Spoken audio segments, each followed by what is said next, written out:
And it looks like for Schrintenel, he manually disconnected. So we're playing it back and figuring out what just happened to the number 20 car. This is Schrintenel backing out on his final lap. Looks like a little bit wide into the transition into oval, and oval number 1. Hit the wall, and the problems mount. So it looks like suspension damage is what did him in there. So, yeah, Schrintenel just going to pull it through with the suspension damage, and that is the night for the number 20 team. Zach Schrintenel out of this one, and so he's going to fall out of the top 15. That leaves us with 16 on the lead lap. Brock Potter is next on the menu.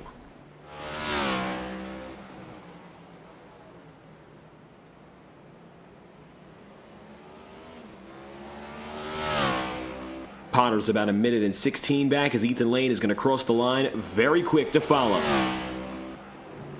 20 laps in out of 54. The strategy game, of course, is being played by the half tonight. Lap number 27, drivers will be going down a pit road around that point if they want to split it exactly. But if they have the mileage to go a little bit further, so be it.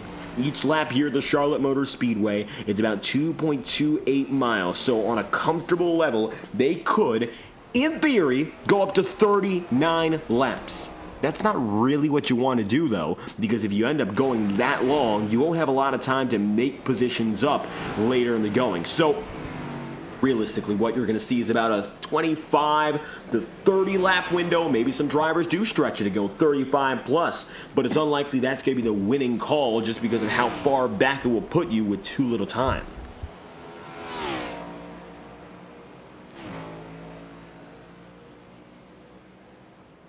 Lane is now 11 seconds up on the next driver, Nick Tarbuck. Nick just ran a 1:23.45. Ethan Lane just ran a 1:22.579. Ethan Lane has not left the 122 bracket for the entirety of this race. He was slightly of course, to begin with, a little quicker. And it looks like while he's back down the pace, he has not lost that consistency. And the edge he has on the field is incredible. He's coming up on another. And, of course, Brock Potter here. That's going to make it 15 on the lead lap. And currently, there are only 14 within a minute of your leader in lane. That's going to drop down to 13 because right now, Matt Sizzler is 59.875 seconds back on lane. Barely within a minute. Which means that if you froze the frame on Ethan Lane, at the time he hit the checkered, or rather, the start-finish line, it would take Matt Sizzler exactly a minute to get back up to that point. And by that time, Ethan Lane would probably be almost entirely through another lap. That's how big the difference is between 1st and 14th. Usually, we're at the Charlotte Motor Speedway and it's an oval race. The gap is nowhere bigger than 5 seconds between 1st and 14th. And 5 seconds is a lot of time at Charlotte and a lot of distance. So to even say 5 seconds is a lot, try 59.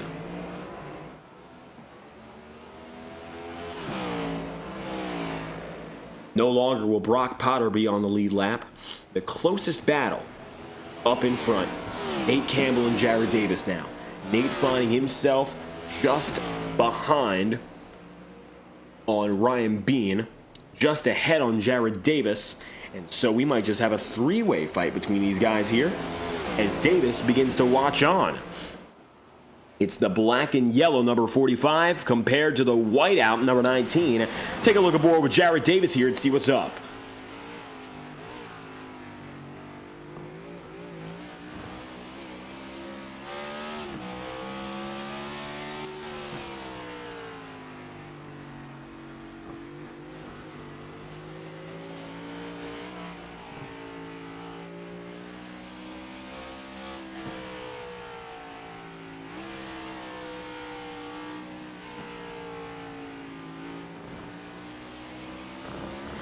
Campbell putting the heat on for Ryan Bean, no doubt about that. While in the meanwhile, Jared Davis is sitting back and watching, and if there is to be a mistake made, the first to benefit, without question, will be Jared. Davis runs right now in 5th, and while he's not a playoff contender, he's getting some good seat time up in front, getting that good TV time as well. He's going out there fighting for the championship in the Ignite Series, so any success Gonna help him out, get some more experience up in front, no matter the track type, and who knows where we'll come back to help you. Oh, way wide for Ryan Bean. That's gonna cost him at least a position as they head toward the front straight.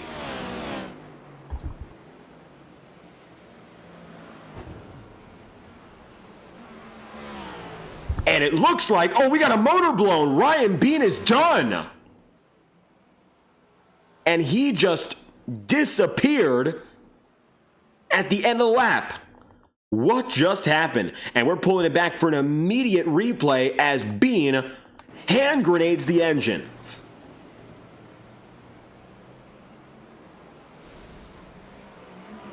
Wow.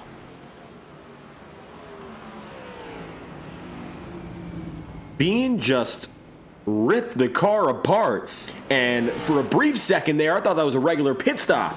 And before the camera even got to it, the motor was blown. Wow. Huge championship implications. Big benefit for Cato and Sam Nieto. Horrible, of course, for Bean, and a slight boost for Blake Cannon. And on a speeding penalty call, Ryan Bean, he decides it's game over.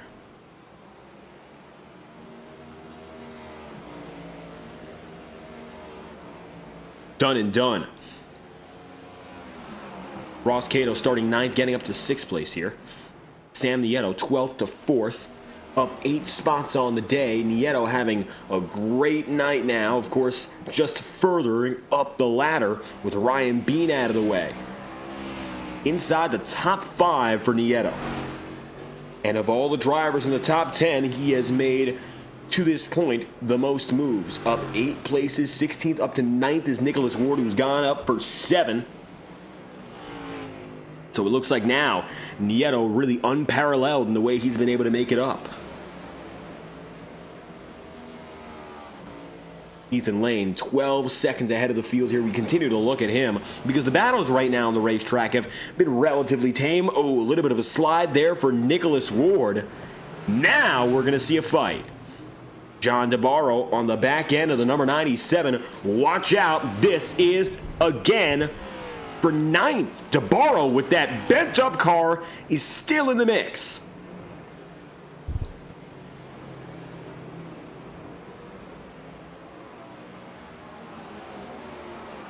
I don't think it fully applies, but you could say for DeBarro's car, if it ain't broke, don't fix it. It's still driving, and clearly he's still turning competitive enough laps. That being said, where he is right now, it indicates that he's not done. To the inside on Ward. Wow, he got the exit there too. Talk about a hard-fought drive. In no way does this man, John DeBarro, have any advantage over Ward there in terms of the car he's got. The front end is shot. Oh, Ward! Nicholas Ward careening through the front straight and the back straight. This one was a lot worse. And he's got to slow it down. DeBarro says goodbye. And Ward just not able to make it through. And that's a problem, a huge one. John DeBarro takes 9th. Nicholas Ward drops to 10th. Nolan Potter 11th here, and it looks like he is heading down a pit road, and I think he's limping in. Take a listen aboard here. Potter is coasting down into pit road.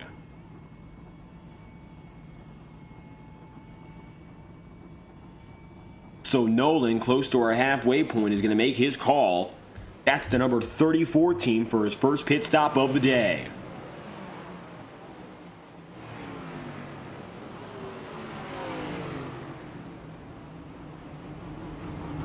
Tarbuck gets by the lapper. That's Brock Potter. Now 11 drivers are on the lead lap, the last of which is Matt Sisler.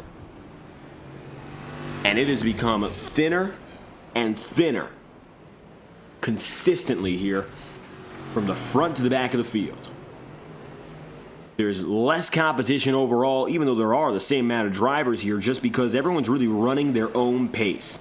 The draft isn't going to help you. What is going to help you, however, of course, is just knowing what you have. You might not be the fastest driver, and you might even have some damage, but that's what's kept John DeBarro in the going, even in spite of everything. He is running with a torn-up race car, and yet he's been able to hit his mark consistently, and he has done one thing some drivers haven't been able to do. He has not quit. And even though the car hasn't quit on him yet, and I think that's probably the biggest thing of all, what's going on for John DeBarro anyway is that he wants to succeed and get the job done no matter what. And that resilience is going to take him a long way as we get toward the halfway marker. Lane will come across the line and make it so halfway home for the Charlotte Roval. 27 laps to go. Oh, Lane with a slide. That's about the biggest mistake he's made all night long, and if you could even call it a full mistake, Lane gets lucky. Jared Davis went down to pit road at lap 24, the only one of these guys who did so. He's back on the way again.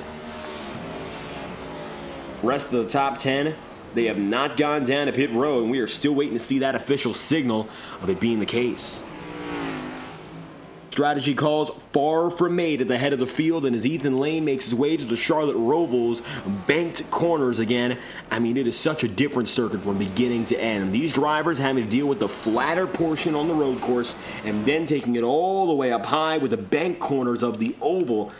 It's a shock that these stock cars can do it so well. The Roval is a challenge that is even unlike the other road courses like Watkins Glen or, of course, Sonoma, California, or Circuit of the Americas. Even though Circuit of the Americas does have some high-speed portions, the banking of the ovals is unparalleled.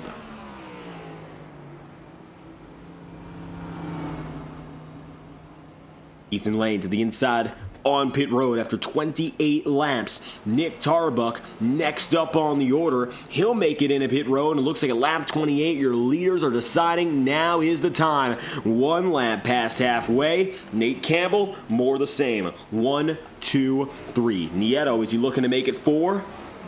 It looks like no. Sam Nieto will go a little bit longer.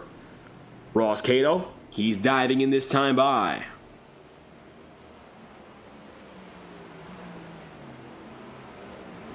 Ross makes it in. Jacob Bife from 6th as well. Jared Davis from 7th. The call for Davis staying out. So Nieto and Davis with Don Stevenson going in.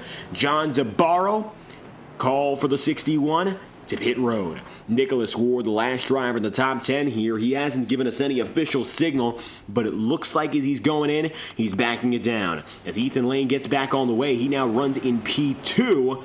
Sam Nieto is your leader. And it's going to be Nieto holding out, and he leads the very few that have decided to hang on. Davis is going to stay on the track. He went down to pit road a little earlier. He now runs in 4th. The rest of your top 10 has decided they've gone down and in, or that they now want to. Ethan Lane at lap number 29, as it was for Tarbuck, Campbell, Cato, Fife, Stevenson, lap 28 for DeBarro and Nicholas Ward, since they were on the other side of pit road before the start-finish line here.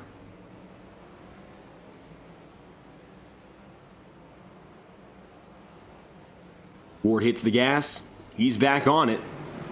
John DeBarro, maybe a little bit high there, washes up, but he is still keeping it moving.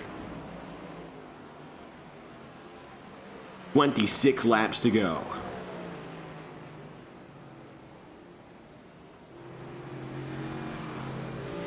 Ethan Lane, pole position to get things started. Still there, just got by Eli Cars, and a little bit shaky there from the 82. 3 laps down, he just got out of the way of the leaders. Wetmore is the first driver 1 lap down. 3rd to 13th, down 10 on the day, but he's been able to recover to get back up to that proverbial lucky dog position. While I don't think we're going to get any of those cautions, of course, to get him back on the lead lap, he's not running horribly. And so now he just has to be the best of the rest. As drivers go 1 lap down, he can pass them, and with that being said, if he does that, there's still a chance at a top 10 finish to salvage something out of this race. Even though, again, the competitors up in front are remarkable. Sam Nieto now finding himself in 5th after going down to pit road latest of all. Then you'll have Nick Tarbuck in P3, Jared Davis in 4th, Nate Campbell, brushing up against the number 82 of Eli Cars in 5th. Luckily, Nate got away, as did the lapper in Cars, but that could have been a whole lot worse.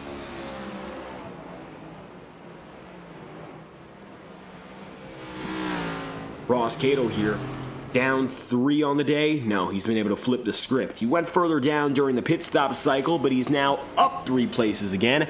Let's see what happens now for Cato. He is still chasing after Sam Nieto. Nieto, however, is ahead of him again. Into turns 3 and 4, Sam Nieto is about 4 or 5 seconds up. Ross is getting into turn 3 right now.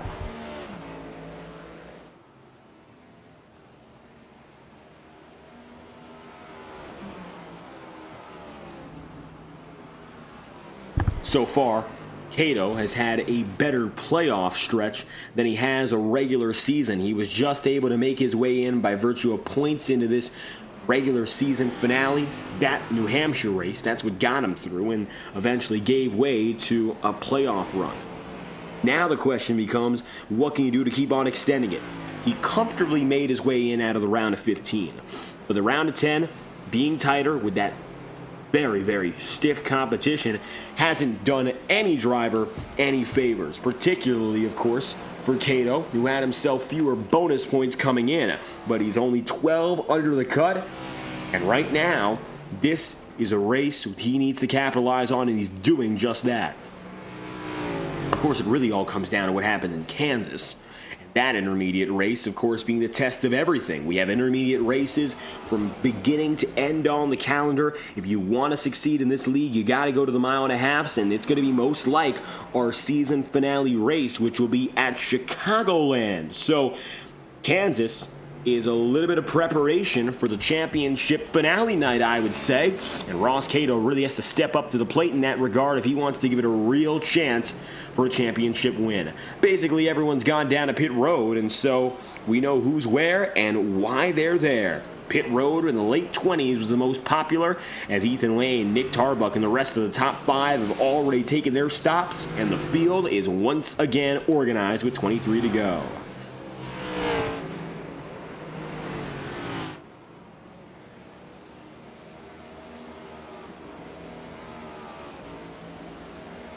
With 22 laps coming up next, I'd like to thank our partners at Whiplash SimCams, the best iRacing cameras in the business. Unlike any other, Whiplash SimCams provides broadcast quality TV cameras for iRacing. And best yet, it doesn't matter how much experience you have on iRacing, it could be all yours. And to start, it could be for free. Trial packs are available on the Whiplash Discord server, and packs for purchase are $5 a piece for any car and any track. With updates year-round and no licensing fees, there's no better place to go besides Whiplash SimCams for your sim racing needs. Start your broadcasting journey with the best today, and with 22 laps to go, we're about to crank it up from the Charlotte Roval, the twists and turns, and all that lies in Concord, North Carolina. Let's get loud and proud and watch the number 6 of Ethan Lane and field take on the Roval.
caution free no more. We've got a yellow flag at the Roval.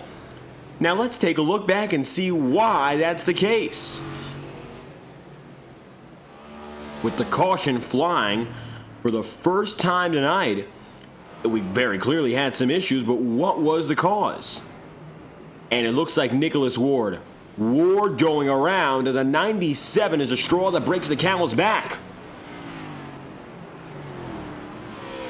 Oh, slides into the heartburn turn. And in front of Cannon and company there, yellow flag. And so it looks like we will get a break in the action after more than halfway in and 20 laps to go. The iRacing pace car bundles everyone together, and we are set to have a late race sprint to finish.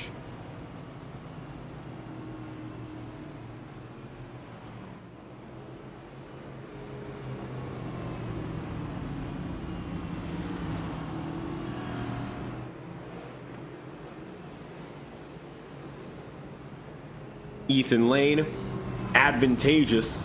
Now, strategy-wise, basically everything has been decided.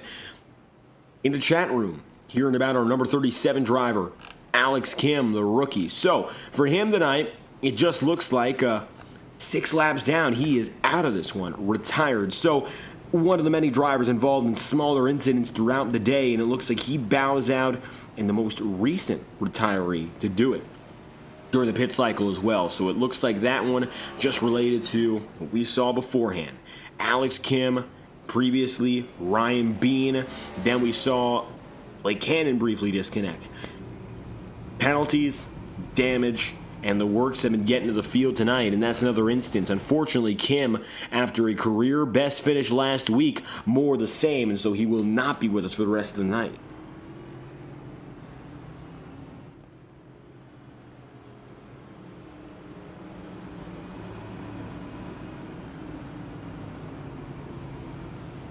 We got a little bit of time before we go racing once again. So, with that said, we're going to step aside for some non-stop coverage live on FTN, and you won't miss a thing. Green Flag Racing coming back next time by with 18 laps to go, and we'd like to thank our partners and associates who have made it all possible live on FTN. We'll be right back after this. Stay tuned after some messages from iRacing, Motorsport Simulations, and all those who make it possible to keep it moving at FT. Wow.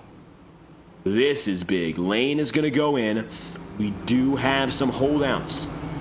Davis is out. Cody Smith stays on the circuit. So it looks like it won't be a fully uneventful pit cycle, as Smith, Davis, Shu, Fife, Potter, and it looks like that's the group that stays out. Ethan Lane will bring him in. So that's a brief update before we head down to our promotions in the middle of this yellow flag. 19 laps to go. Officially will return with 17 remaining. We'll be back after this, and it looks like it's going to be Nick Tarbuck who gets the lead off of pit road.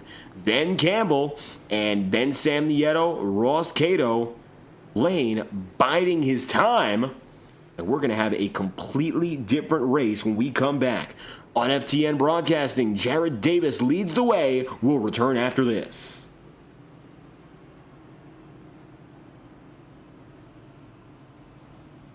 Racing isn't easy, but experiencing it is. iRacing puts you in the driver's seat with the industry's leading sim racing game. Drive on laser scan replicas of the greatest racing circuits from around the world. Go head-to-head against other drivers chosen by skill-based matchmaking to ensure competitive racing at every level. Compete across all your favorite series. In officially licensed cars, engineered to deliver the most accurate driving experience possible.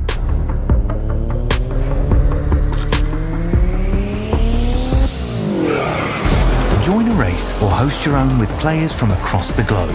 Race against the computer or in a league with friends. Feel the thrill behind the wheel. Visit iRacing.com.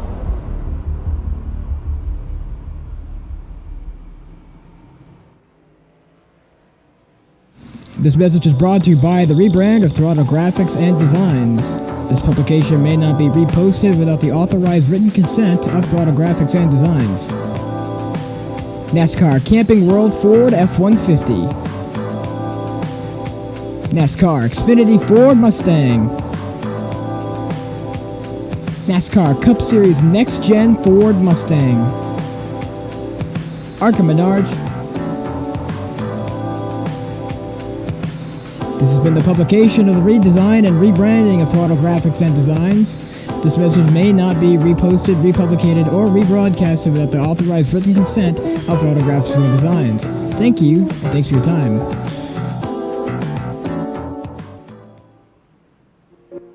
Boundless makes its presence felt. It will not be ignored. We're helping turn ideas into reality with a wealth of building products that take every architectural style to the next level. This is what it's like to imagine, build, and transform anything we want into exactly what we seek. This is what it means to be boundless. One lap to green, 17 laps to go as Jared Davis, Jacob Fife, Nick Tarbuck, and Nick Campbell make up the new top 5. And with them, Sam Nieto. Nieto and Ross Cato will continue their battle alongside each other. Ethan Lane and Matt Sizzler going to be side by side. It is a completely different picture that we're looking at right here. And I think this is the most exciting part of it all. Lane is now no longer up in front. This is the lowest spot he's been in all night long. What can he do to adapt from that position and go the distance?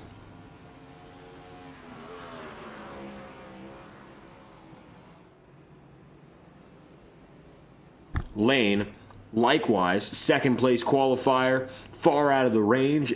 Blake Cannon, 8 laps down, but Blake has gotten back up to 20th after being out of this race and below the top 25 confines. Tom Wetmore, in the meanwhile, is back on the lead lap.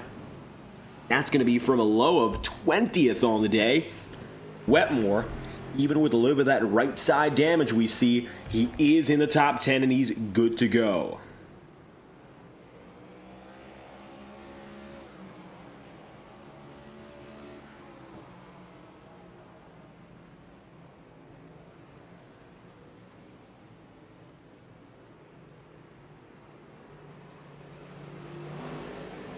Wetmore catching up. Davis ready to roll.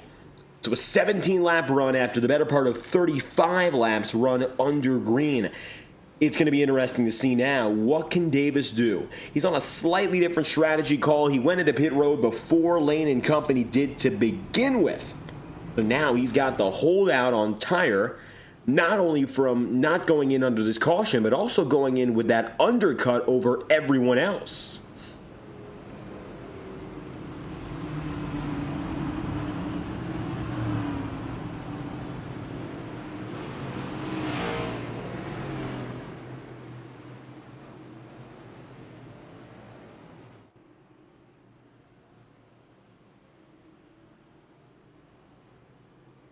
The inside of pit road. Jared Davis, Jacob Fife, Nick Tarbuck, 1, 2, 3, getting set to roll.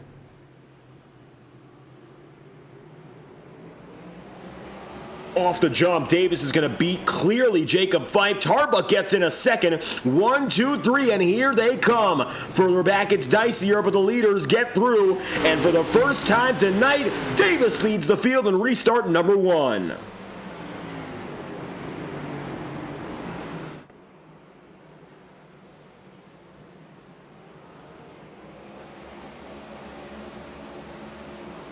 So Jared Davis, for the first time all throughout, is going to be leading Nick Tarbuck with Fife there and Sam Nieto as well. Now, it's a completely different group up at the head of the field. Ethan Lane is still there, yes, but he runs in. Oh, he's got contact! Lane goes around! And Ethan Lane with trouble is spinning! Now, take a look at this. We'll replay the lap and show you where the problems lie. For Lane, that is killer. Watch this. And it looks like the number 6 crew with an issue, the biggest issue of his night. And while he was already on the charge up, it quickly looks like the momentum is stripped from him. Oh, just a clink from Jacob Fife sends him into the inside and the sausage curb. And contact with Nate Campbell. Hit by Ross Cato. And a double whammy. Ethan Lane, lowest spot he's been in all night long, and he finds himself fighting alongside Casey Shue and Josh Gallagher, no longer in the top 10 even. Wow, what looked to be a surefire return to victory lane. Even the most predictable can be stripped in a second. Lane, far out of the way, it's Jared Davis now leading. Davis holds the advantage over Nick Tarbuck in second, Sam Nieto in third, Jacob Fife in fourth, and Nate Campbell in fifth. Ross Cato being in ninth now is solid, yes, but it also isn't nearly enough when you consider the drivers who are just ahead of him. Nieto in particular is up to third place. And if there's anywhere better he could be, of course, second and first. He's in the podium, though, and he qualified in 12th. It has not been an easy night. Oh, Jared Davis. Oh, can you believe it? Your leader goes around. First, it was Lane. Then it was Davis. Wow.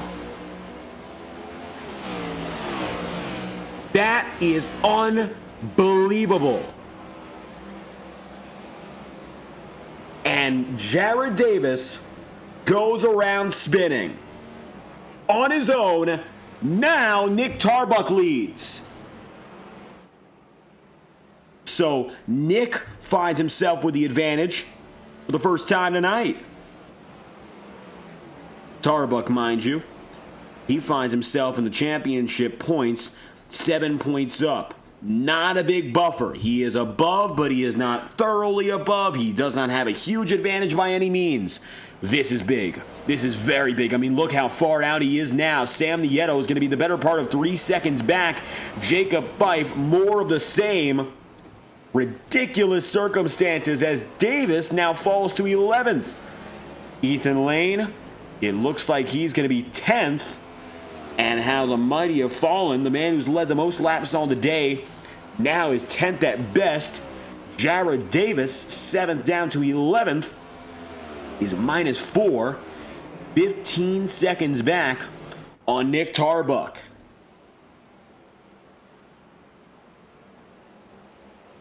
Across the stripe, it is Tarbuck for P1. Wow. It's taken him a lot to even get to the point of victories this season, Nick Tarbuck. Not to say that he's been a bad driver. In fact, it's been the exact opposite, where he's been so solid, it has been a surprise that he hasn't been able to achieve to such a degree. And even still, it looks like now he's just finally getting to that point where he can go at it and really fight for the win. Sam Nieto, second, 10 spots up. 14 laps to go.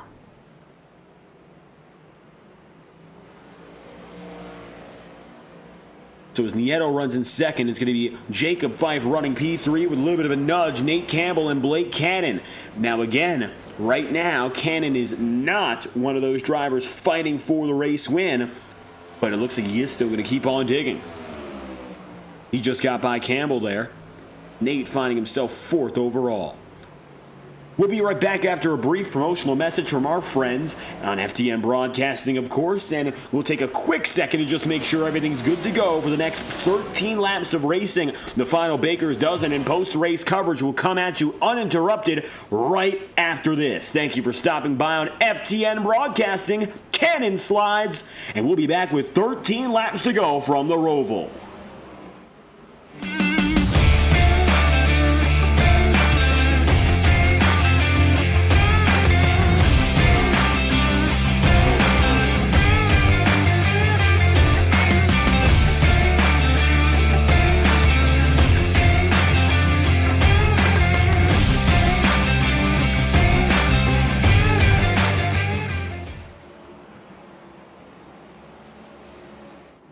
To go. Jacob Fife, here in third, but of course, all eyes are on your new race leader in Nick Tarbuck. Nick, unbelievably, has pulled it together.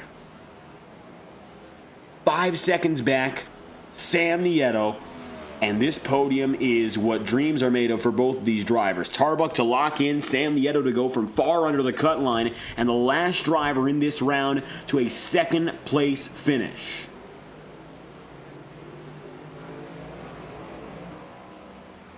This is where it becomes, I would say anyway, more exciting. The unpredictable is yet to happen. Maybe Nate Campbell gets up there in the mix with Jacob Fife. Matt Sizzler, 20th up to 5th in what could be his best ever race. He's got John DeBarro there, who is still looking for a top 5. How is John DeBarro doing this? Look at the car he's been driving. Look at the front end. The fact that with all the crumples and the scuffs that he has, he's still going at it? Unbelievable.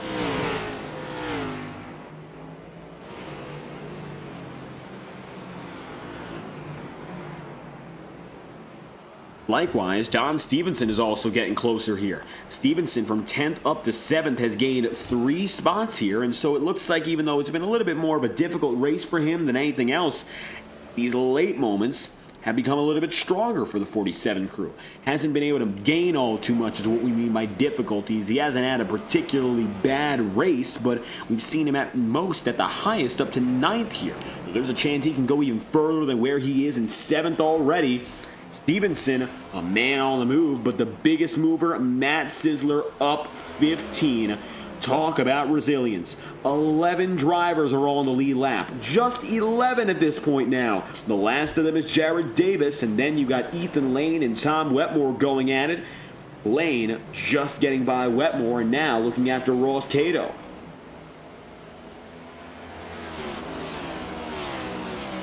Tarbuck across the line, making it 11 laps remaining here. Nieto in second, Jacob Fife in third, Nate Campbell in fourth, Matt Sizzler and John DeBarro. That's the 1, 2, 3, 4, 5, 6 as they roll. Sizzler and DeBarro has turned into perhaps the battle on the circuit to watch. Here's a look on board from John DeBarro's perspective as he chases down the Adrian College, number 93.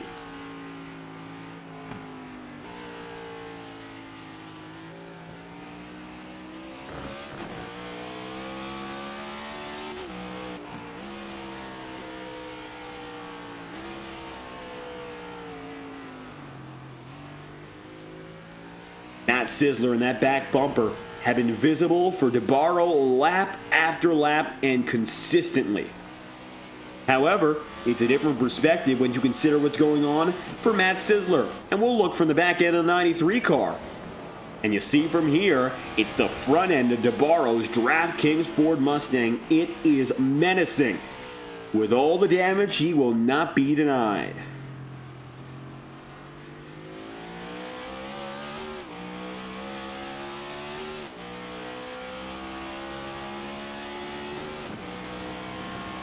Don Stevenson waits in the wings, and he's falling a little bit further behind the fight. Still in close quarters. Yes, there's Randy Fiash. And even the lappers play a role here. DeBarro not going to be phased. Neither is Sizzler. But it looks like John gets the better of that brief altercation that he just watched. 10 laps to go. Ethan Lane first down to 8th.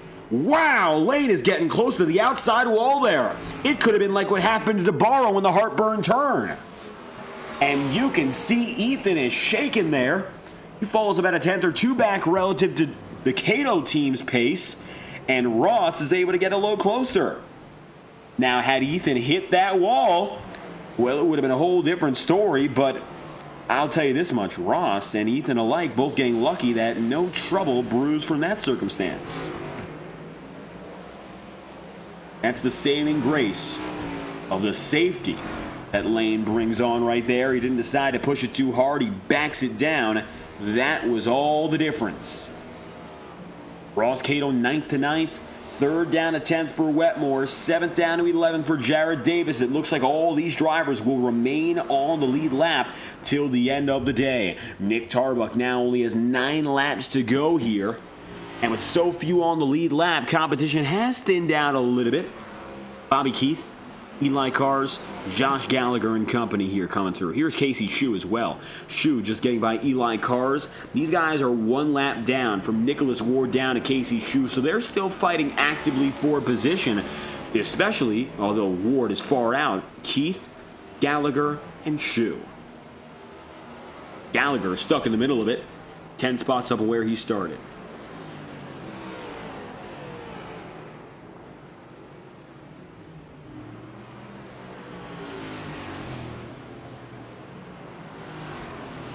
Gallagher, the 96, gaining 10, 13 spots up for Bobby Keith, 6 spots up for Casey Shue.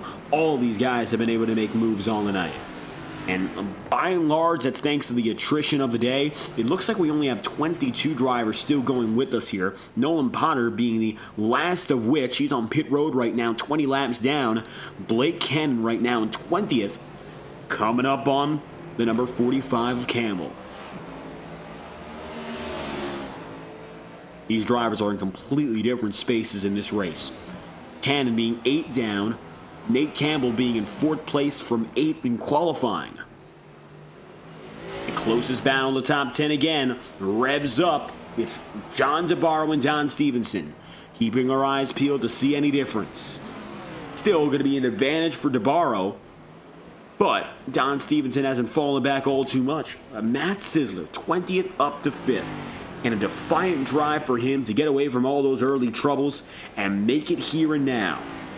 This is not the top 10 I think anyone would have expected, especially with Ethan Lane at the back of it, and he just disconnected. Davis is up to 10th. So Ethan Lane is going to bow out, and he's now out of the top 10 entirely. Pole position number 11 will not be defended with a win, at least not tonight. So Davis now gets up to 10th place, and it is a very different looking top 10. Matter of fact, there are only 4 drivers in this top 10 who qualified inside of it to begin with are still here. The majority now of the top 10 are drivers who have come from the outside looking in. I mean, you're looking at guys like 15th place starter DeBarro, 20th place starter Matt Sisler, 13th place starter Jacob Fife, 12th place starter Sam Nieto. Yes, Tarbuck is still holding on, but the last 2 leaders had their own troubles. Nothing's a guarantee, even with 7 laps remaining.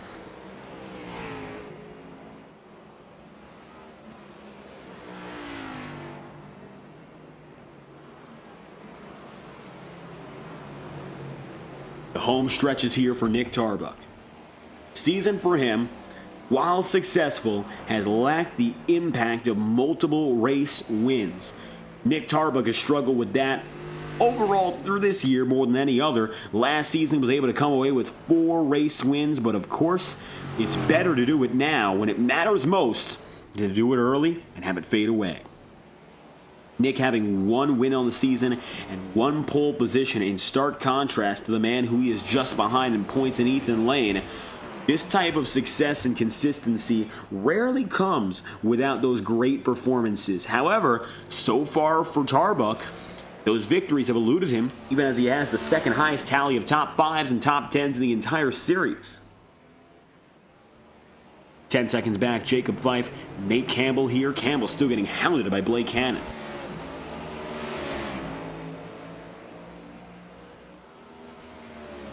And perhaps with Campbell facing all this pressure from Cannon, that's the only thing that's going to keep him up there and trying to fight with Fife.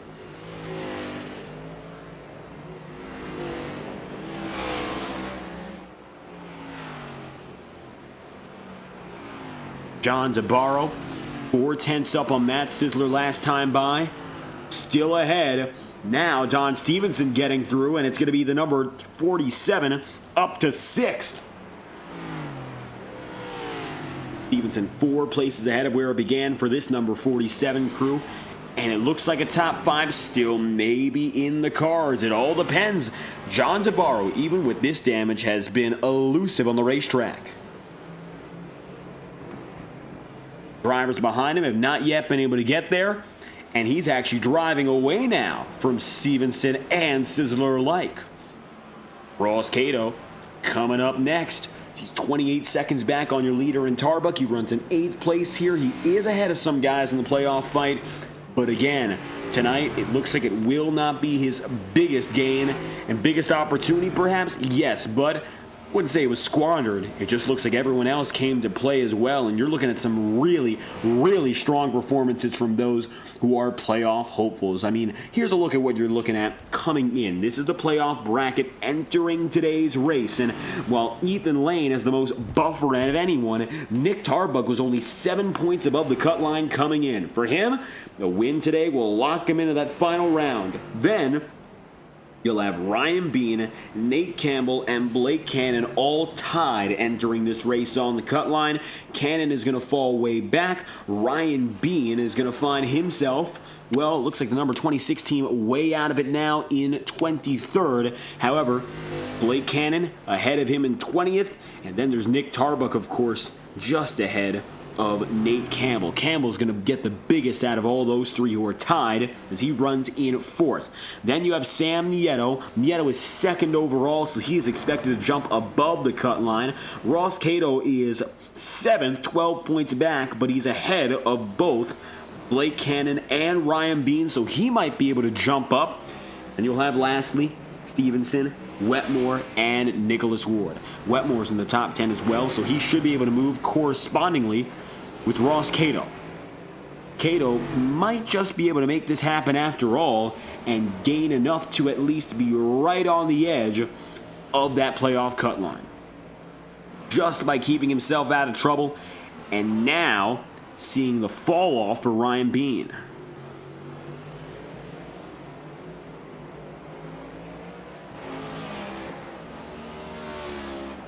Four laps to go. Coming to 3 next time behind. Nick Tarbuck in the world of his own that he has been able to put together. Unmatched and untethered. Sam Nieto, 12th up to 2nd here, gaining 10 places, has been on a great run of his own.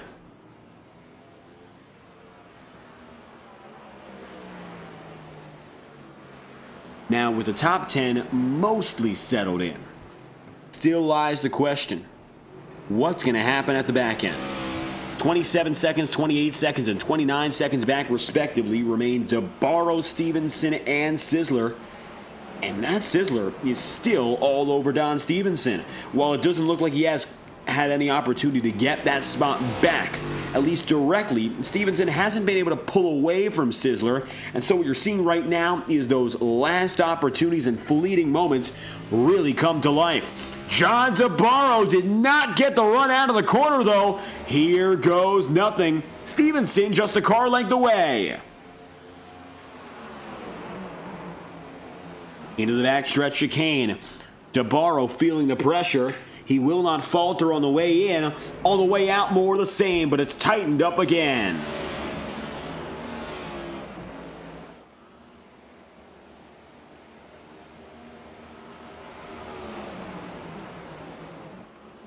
Three laps remaining. And you can see those brake rotors glowing for DeBarro. Every turn and every braking zone has been a continued struggle. Now DeBarro loses the apex. Stevenson sends him wide. The 47 goes for 5th. Don Stevenson slices, dices, gets up to P5, and remember, last time the Next Gens in this series came here, Don was the winner. He's showing that he's got that capability all over again.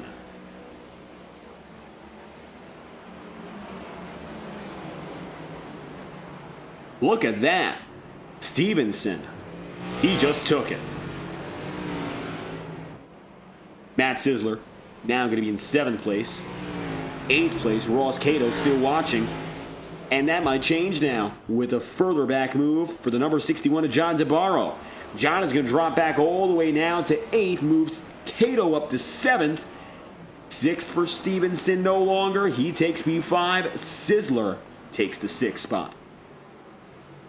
Cato a little bit wide. Oh my goodness. DeBarro, bad to worse there. The 61 team with problems. And he's going to have to take a slowdown penalty and fall even further behind on Ross Cato. Tom Wetmore not with a shot just yet, but it's as close as it's been for the 51.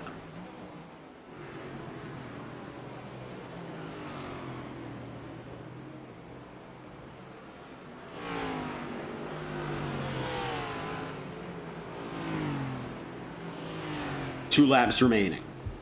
Nick Tarbuck here just has to hit his marks. He's got 9 seconds to the next driver in Sam Nieto. Nieto was having an amazing race, first and foremost. He's going to have a night that will make a difference. Whether or not he has a chance to figure it out and, of course, go at it next week in Kansas, all comes down to how he will do tonight.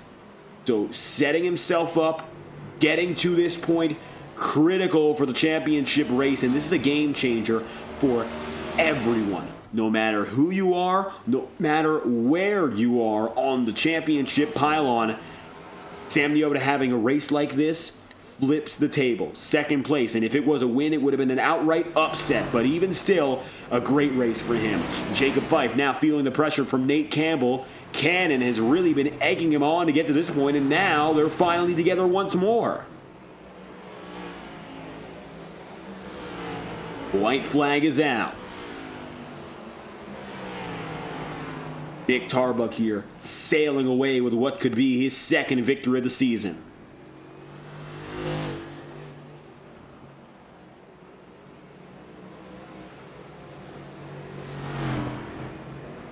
Sam Nieto, 10 back, doesn't have to worry. Jacob Fife, here with Nate Campbell, maybe a little bit more reason to concern himself. This fight is not over. It looks like it's still an open battle. Can Campbell get there? He'll have one big shot down the back straightaway, and he'll have to make the most of it. Meanwhile, Ross Cato, Matt Sizzler, John Zabaro, they've spread out. Cato now has himself ahead of Matt Sizzler. If he's able to finish like this, that's 6th place for the number 12 team and another clutch gain in the late going. Tarbuck across the line, win number 2. Unexpected as ever, avoiding mistakes, punches his ticket. The number 4 team for the 2nd consecutive year makes it to the final round of the Octane Series playoffs. Fife takes 3rd. Stevenson watches as Matt Sizzler and Ross Cato battle. Don will take 5th. Ross for 6th. Nate Campbell 4th place. Sam Nieto hangs on for a triumphant 2nd place run. For Tarbuck, go big or go home with a 7-point edge on the cut line. 7's not enough. 1 win does the trick.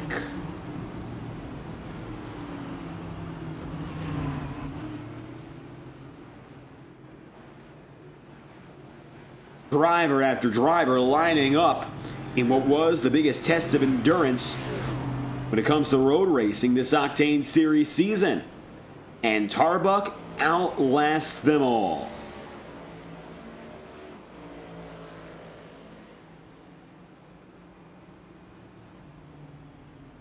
Win number 2 on the campaign. What a way to do it. Ethan Lane falling back on that strategy call. Davis from the lead slipping up. That gave way to a number 4 team win. The first driver to punch his ticket is a round of 5, and he does so with flying colors. Ethan Lane not able to hang on for a top 10 finish. He drops back to 20th, and so he is not locked in. And next week will count big time for the number 6 team.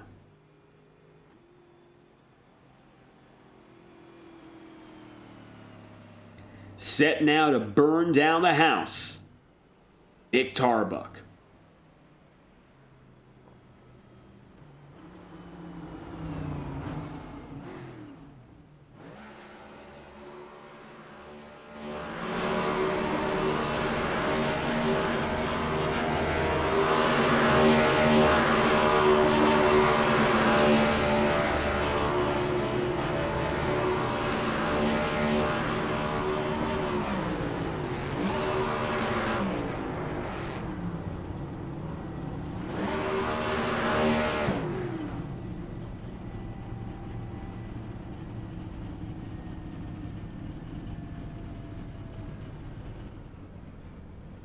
As brief as it was, a fitting celebration, and so Nick Tarbuck is a winner.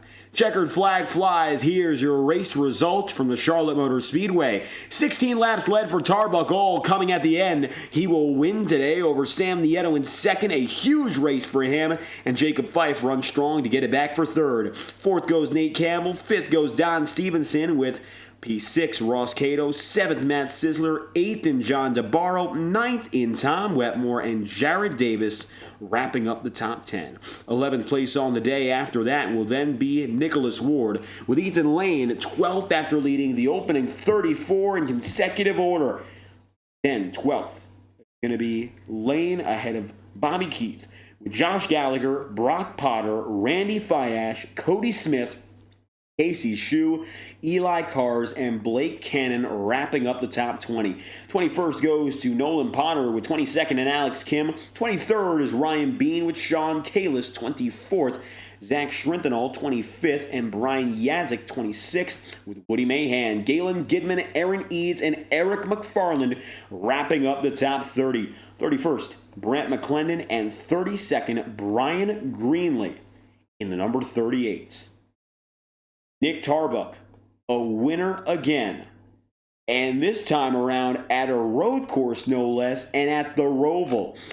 Punching his ticket before the pressure gets to the field is a huge deal. Only 7 points up above the cut line, which means if he went to Kansas or any other track with that margin, anything could have happened, good or bad. With a win tonight for the number 4 team, the worries are all taken away. The Roval is yours, Nick. Second win of the season, the most important of all, to punch your ticket to the final round.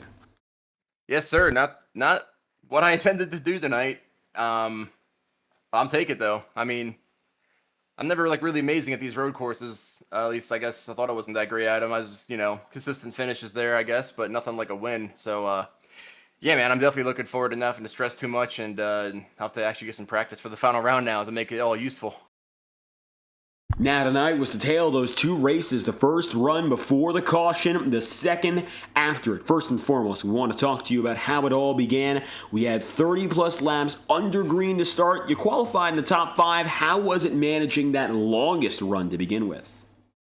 Yeah, that was pretty good. I mean, I'm not sure what happened to the guys in front of me. I think Tom and Blake were in front, and they had some issues, so I wasn't really sure what happened there. And at that point, I was managing a decent gap to Ethan, but I think I burned my tires a bit too much, and he was just faster in general. So, but I was able to keep a good gap to third, and a couple of the guys that were catching me, I was able to extend the lead over them. So I kind of knew that, all right, if I don't make a mistake here, second place is pretty locked up. And yeah, like you said, that caution really threw a loop and everything, and I mean, it sounds kind of dumb to say it. I don't necessarily love it because I like winning races off of just pure speed, and Ethan clearly had a lot of speed tonight and was, going to run away with it. But the caution happened, and, wrecks happened, and people spun, and whatever happened to Ethan happened, and I was able to make the most of it just by limiting my mistakes. But you're right, man. It was two different races going on. And it looks like that second one you mentioned, limiting mistakes, that was the kicker. Getting away from the troubles for Lane and Davis and company. And it looks like all you had to do was really hit your marks. Were you worried at all about upping the pace, or were you comfortable where you were? Well, I took off my my relative box, so I didn't have to constantly look at Sam and Jacob and all those guys, try if they were catching me or not, because it usually just makes me distracted more. So I turned that off, and I just hit my marks, man. I was not really trying to push the pace up. The last few laps, I really thought I backed it down to be really safe. But there's a couple parts of this track where even when you're taking it easy, they can come out and get you. I mean, the curbs are treacherous. The braking zones over some of the bumps are just really nasty. So it was a lot of focus. I mean, I know it seemed like it was a runaway, but it was a lot of focus. My hands hurt, my shoulders hurt, my back hurts from focusing so hard and trying so hard. But it paid off in the end.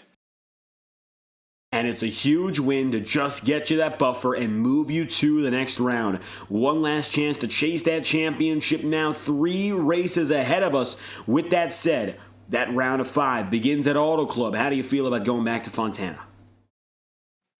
Yeah, I like Fontana. It's a pretty cool track. It's kind of a shame that, what happened to it in real life. But it's a fun track, and it'll be interesting with the dirty air and the way this car handles and all that. Track position is going to matter a lot.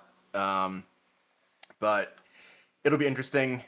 I'm not so sure about Martinsville. It's always going to be something entertaining, but Chicagoland should be a good, nice track to finish out the round at. But yeah, Auto Club, man. It's going to be track position. It's going to be really, really close race and a lot of rubbing, a lot of people probably making not a lot of friends out there. But it's a round of 5, so it's going to be what it's going to be. Championship fighting bound. The number 4 team is back at it again. Nick, any final shout-outs you'd like to send? The floor is yours. Yeah, absolutely. I want to thank you for broadcasting, as always. Thanks to the admins for putting on a good race. Thank you to everybody who watched, my wife, my mom, my dad, the boys back home. And yeah, look forward to seeing y'all. I guess it's next week at Kansas and having a fun race, and then the stress begins. Well, 1 week of maybe a little bit of a racing break and a victory to make it all worthwhile. Nick Tarbuck winning from the Roval. Thank you for your time. Yes, thank you, man. Have a good one. Nick on the way. Sam Nieto in a different position to start. 12th place in qualifying wasn't the best of beginnings for Sam. Nonetheless, it's a critical race for this team, and he excelled in every opportunity, going from 12th up to 2nd in a must-perform race. Maybe not must win. I know you would have loved to win, but still huge gains all around. Hey, how's it going? Can't lie, I'm surprised as hell to be talking to you tonight. Road courses aren't my thing, and it's probably realistically a 10th place car tonight, but a lot of people had issues, and I kept it on track, and here we are. And that was, I would say, the best way to put it. You got yourself out of trouble, kept it together, and most importantly, you kept the car clean. That's something not everyone was able to do, so how did you keep yourself out of all the trouble that you were around? Well, once we got spread out, it was just, man versus track, and I was just trying. Honestly, I wasn't thinking about anything. I was kind of hoping the race would end because I do not enjoy turning right, and just kept plugging, and just, I don't know. The setup was a little different. A lot of people said it was harder, but I think it fits my style a little more because in the older ones, you had to run qualifying laps every lap, and that's just not my style. I'm not fast, and I think not being fast was a benefit today. And it looks like, just consistency, all you needed there. Now, talking about race pace, as you mentioned, did tires play a big role in how you went at the track? Yeah. Well, not really how you went at the track, but they played a role. In the backside of the run, the car just lost front turn, and I assume everybody else felt the same. I know I had lost the ability to turn, probably a little bit halfway through a run. So, yeah, I mean, the guys who are better at hitting apexes and slowing down for corners are going to save their tires a lot more than the guys that aren't good and this isn't their specialty. So yeah, tires were probably a big deal. I know towards the end of the run, the last run, Nick had pulled about 9 seconds on me, and then after about halfway through, we evened out. So tires. I can't say. I don't know. I'm not the guy to be asking specifics on road courses. I'm just not that good at it. But yeah, the tires were definitely a small deal, at least. All things considered, consistency and being comfortable with the way you ran makes a huge difference, not just for this race, but for the playoffs. This opportunity now to go from under the cut line and have a real chance to fight in next week at Kansas. What's it going to mean for you now to make this next race the best of them all? I'm going to go out and try hard. I'm not going to race any different than if I wasn't in the playoffs. I mean, I don't know where I'm at in the points. I don't know where I was at after last week. It doesn't really matter. I'm just going to try to do my best regardless of the situation. Nothing's going to change how I race. I try to give everybody the respect that they deserve on the track, whether I'm in the playoffs or not. But I'm just going to do my best and see where we shake out at the end of it. Sam Nieto, P2, after a clutch performance from the Charlotte Roval. If there's anything else you'd like to add, we'd love to hear it. I think the guys in Integrity Racing League putting on a wonderful league. It's very fun to drive in. Thank you, David, for putting on the broadcast, and we'll see you all next week. Sam Nieto, runner-up from the Roval and flipping the picture of the playoffs with a huge P2 run. Thank you for your time. Thank you. Sam on the way, one more to hear from Jacob Fife. Much as Sam Nieto went from 12th up to 2nd, Jacob Fife goes from 13th up to 3rd. And so another driver with double-digit gains today, Jacob P3. And maybe you didn't expect this one, but those last laps, that final run, you broke away and you made the best of it. Yeah, that was a really interesting race for sure. I was pretty content. I think I was behind Ross for 5th, 6th, somewhere in there. We would have had a nice battle for in the race there, and I would have been really happy with that. There's some of these guys are really good with the road courses and whatnot, and I'm not. But that caution came out there around lap 33 or so with the track blockage. And I decided to do something different. Everybody else came in and pit.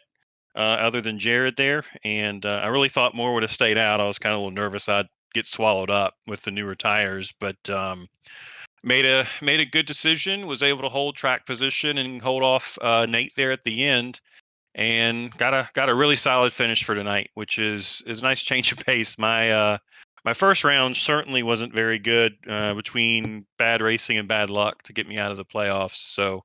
Having a good run tonight is a little bit of a consolation prize for how the playoffs has gone so far. Now, qualifying in the mid-pack, I'm not sure if your expectation was to go out there and outright compete for a podium, but look at the whole day, you were slowly but surely trudging your way up. Were there any changes in how you were racing, any adjustments made progressively as the night went on? Not really. I kind of messed up my cue, so I wasn't certainly podium level by any stretch, but I did make a couple brake bias adjustments as the session went on, just because once you got into the run there, it would just get super tight. Other than that, though, I pretty much was just try to repeat the same things over and over again. Make consistent lap time and not get into any trouble. That's usually the good formula for having decent finishes. Maybe not podium finishes, but solid finishes nonetheless. And obviously some things broke our way tonight to where we were able to get home with a podium. Now, you mentioned top 3 running. It's been a while since you've gotten this level of good performance and maybe some momentum to carry into these final 4 races. You think as we head back to the ovals, you can do that? I hope so. It's a lot funner when you do. That's for sure. Yeah, I mean, Kansas, I've had some okay success there. I think that's where we're heading next week. And then when we get to Martinsville and a couple of the races there are a little bit more in my wheelhouse. So I'm hoping to have some success there as well, and just try to do the best we can to be as far up in the point standings by the time this is all said and done as we can. But it's just, and yeah, I'm sure you've noticed the whole season with the Octane Series and Ignite Series as well. It's just super competitive. I mean, you've got to earn everything you get around here. Not every week you get breaks like that to kind of fall your way to gain, a bunch of positions or whatever. So when you have opportunities like that, you got to take advantage of them, and you got to be in the right place at the right time to have good finishes. Good finish coming your way, just making it all work out over 54 laps, every lap making a difference to head back to the podium. Jacob, before we let you go, any final comments or shout-outs you'd like to send? Yeah, for sure. I first and foremost want to thank you, David, for all your efforts this year. Obviously, we have a great partnership with you, and we really appreciate everything you do for us. I want to take the time to thank all the members who come out each and every week. We've had some stellar turnouts for being this deep into the season. I'd say the racing has, for this size of fields that we've been having every week, has been good as well. Obviously, there's always bumps in the road, but without our members, we wouldn't be where we are. So I want to thank all of them for both series. I want to thank the admin teams for putting everything on and keeping us moving in the right direction as we close out this season. And then, obviously, I want to thank our sponsors, Next Level Racing, which gives us the opportunity to give out 4 rigs at the end of the season here, which we're coming up on here really soon. And then Sim Motion, with their sponsorship package they provide.